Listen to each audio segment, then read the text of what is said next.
What I have here today, August 9th, 2002, 2013, is a oh, it's upside down.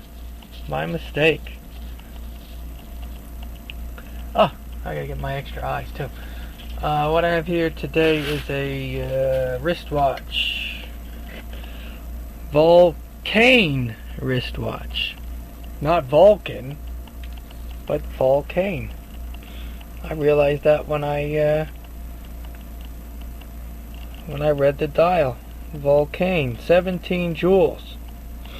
Picked it up at a flea market for, I don't know, $25 or $30, which is a lot higher than I like to pay for anything because I'm cheap. But I like the dial because, you know, it's like all dial, very little case. So that caught my eye. Only problem with it was, as you can see over here to the side, the man selling it said, yeah, he was winding it one day and the crown came off. There's the crown. It came off. Well, I knew, you know, the reason it came off because it got rusted and broke off, because that's what usually happens. So, I knew that, but when I looked at the inside, I could see the balance stuff is still good, so I figured, why not? I can probably get a stem. Yeah, you see the reason the stem is out, because I tried to fix it because I'm cheap. What did I try to do? I don't know if you could see. There's dirt on my hand. I took a small sheet of brass there, and I curled it up into a tube, and I soldered it onto the rest of the stem, you know, because it was rusted off. And then I thought I could, you know, solder the crown back on. You know, there's a little bit of metal left there, but it was too rusty for the solder to hold, so I was forced to purchase a new stem, which is right here. I put a crown on it already. What crown is that? That says, that's a I think it's a Wittenauer crown I had lying around. So what I'm going to do today is stick this in. Oh, and this is the interesting thing, is the strap or the band that came with the watch. Well, here you can see on the side view. I pull it like that. It's got a I've never seen a clasp like this before. It's got little things that teeth that go in between the links to lock it in, so you can you know, adjust it to your wrist. The only thing I did notice that I guess I can see where the guy had it a lot, because you can see the you know, these links are like crap. The elastic, the springiness is gone. So that's the only drawback. I assume he had it hooked up over there and it kept on pulling and took out the link. But I don't know, I never tried this on yet because I'm still fooling around with the watch. Anyway, that's the band. So now we're going to look at the insides. I think it's best that I move this stuff out of the way. Otherwise I'm going to knock it over and lose it. Oh wait, yeah, that's the bezel. There's where the stem and crown go, the hole right there. This is the back. What does the back say? It says something. Stainless steel back, Swiss made, and some number there. Yeah, the case is, you know, base metal, or, you know, I don't know, is that nickel or chrome plated brass? I don't know what the hell it is. See, it's all pitted from the perspiration. Takes its toll and that stuff, so that's the problem with the these cases like that. And over there it's all pitted, but it doesn't bother me too much. So let's see, is it thin? I don't know, looks thin. A big ass dial, that's what I say. Let's see if we can open it up and see the innards. I pre-opened it so I don't have to futz around. That's why this thing popped off so easily. Oh, let's see if we can see it's... Let's see. I gotta rotate it again. What does that say? Yeah, Vulcain, watch code Swiss, and then somebody etched in some numbers when they cleaned it or did something to it. I don't know. And what's that, like triple signed? The case back, well no, the movement, well yeah, the movement says Vulcain on it too. And the dial, so that's like triple signed. So let's see, there it is. Let me stabilize my hand. There up there, Vulcain watch co. I guess to the right of that's unadjusted. And Swiss 17 joules around that big, I don't know, wheel. I can't remember the names of the part. And the Swiss code is partially missing, something OU. Because it's like, it's not like you're stamped in that text, it's like printed on. So, oh yeah, and the problem I have with this watch, water damage. Since the crown rusted off, water got in here. So when I first got this watch, well, you can see on the screw here, if it will be kind enough to focus. Probably not, dog, come on. Yeah, this screw here is all got rust on it. So yeah, the crown rusted off, so I should have known that there was some water damage. Because when I first got this watch, there's a way to wind a watch with a missing crown or a missing stem. I'm not going to tell you how to do it. You can figure it out yourself, because I don't want you to do bad habits that I have. Anyway, I wound it up thinking that would have run down, but it wouldn't wind up anymore. I was like, damn, but the balance was good. Does it want to move now? Now it doesn't want to move. Oh, I know why. So, I first took off the balance and cleaned the pivots, and that didn't do any good. So I ended up taking this plate off next, and then I could see some rusted pivot. And I took off this plate too, because this pivot was rusted. I think this pivot was rusted, and one of these was a little rusted. And once I scraped the rust off, because that's all I'm capable of, maybe I should use a piece of pith for that too. I don't know. Yeah, once I removed the rust, the thing ran good. So that's what you gotta watch out for, you know. Because this case is not waterproof, and probably not even water resistant. So you got a rusty stem, chances are some other stuff probably got rusted too. I've seen worse.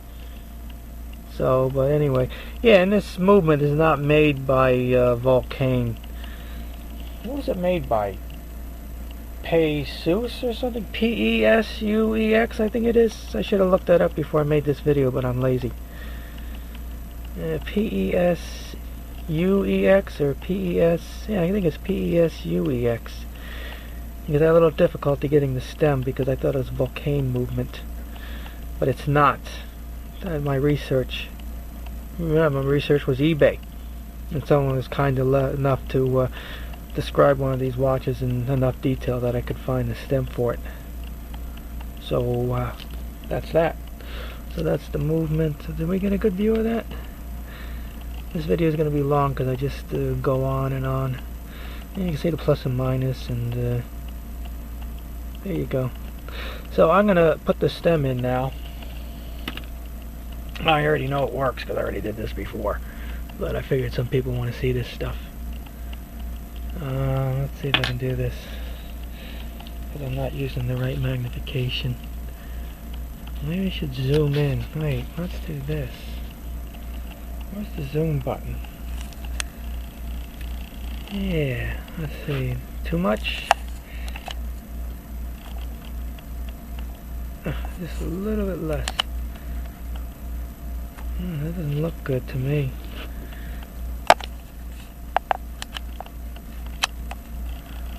Yeah, that's good. Okay, so anyway, let me get some stuff out of the way. There's my stem with my Wittenauer crown. I am now going to... What is this? Get that off there. I'm going to put it in. Yeah, and you gotta watch out. Okay, I'm going to say this. I don't know if you ever... Oh, I can't do that. Well, anyway, if you look, the portion of the stem is square. You got the pointy part, and then you got a square part. so it mates with the square hole on the, I don't know if it's the clutch or something, I forget. So when you put the stem in, what I usually do is you have to rotate it as you're putting it in to make sure it goes in. See, now it's going in. If I rotate a little bit, it won't go in. So you got to rotate it just so the holes line up. Now with this thing, I did something to this. I pulled the stem out before I took it out. So you don't push the stem all the way in because the clutch piece is, well, the locking part is moved. I'll have to explain that in another video. So since I didn't push the stem in all the way, I gotta move it out just a little bit. Let's see, and then I'll tighten the screw. Come on. One.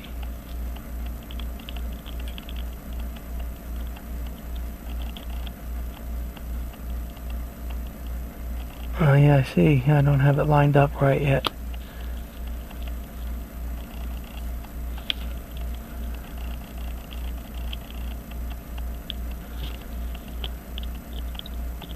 Yeah, what a pain in the neck.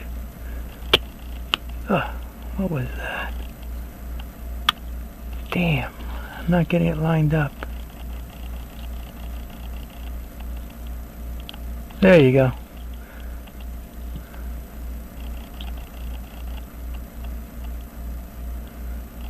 Three. Yeah, I'll have to explain that. Man, did I do that? Nah, those are too deep. Anyway. Yeah, I pulled the stem out before I removed this stem because I already had it in before. And when you do that, the screw locking thing is moved. So it's not just pushing it all the way. And if I didn't pull the stem out, then I would just push it all the way and it would lock right in. But since I pulled it out a little bit, you had to compensate. I'll have to explain that one of these days. Anyway, of course now it wants to run. Yeah, push this down. Now we're going to wind it up. Oh, wait.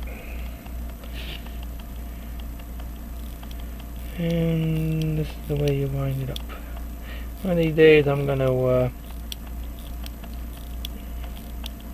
adjust the length of the stem, which I did do in a previous video on another watch. Maybe I should get a stem cutter. Anyway, you don't have to wind, yeah, you know, don't squeeze, you don't have to get every last click out of it.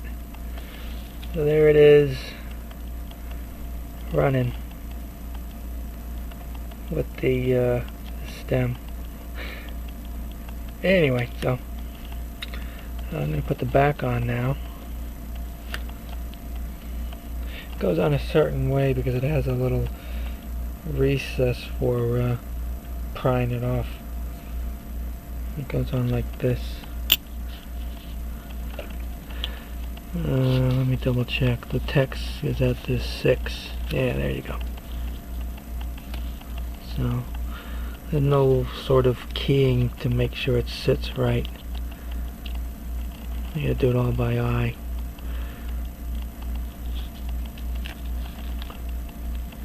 And then I squeeze it. How come it doesn't want to go on nicely? There you go. Yeah, it's in. Anyway, yeah, there's a recess in here for, well, recess on the case back, and someone chewed it up trying to get the case back off, so. And people think I'm bad. Anyway, and, oh, let's set the time. And pull it out. There you go. I don't know what time. What's that, 7? I guess that's 7. And that must be 8. What time is it here? Oh, it's 8:50 something. See, you can't even tell. I don't know, it's around this time, I guess. I don't know. I can't tell. So, there you go. Oh, sheesh, this video is long for nothing. Vulcain 17 joule wrist watch with a I don't know, PESUEX movement in it. I'll have to find out the right name, and I'm gonna try to get that little nub of stem out of this crown and see if it will fit on this stem. Should theoretically. So anyway, I hope you enjoyed the presentation or the show, and thank you for your cooperation, and have a good day.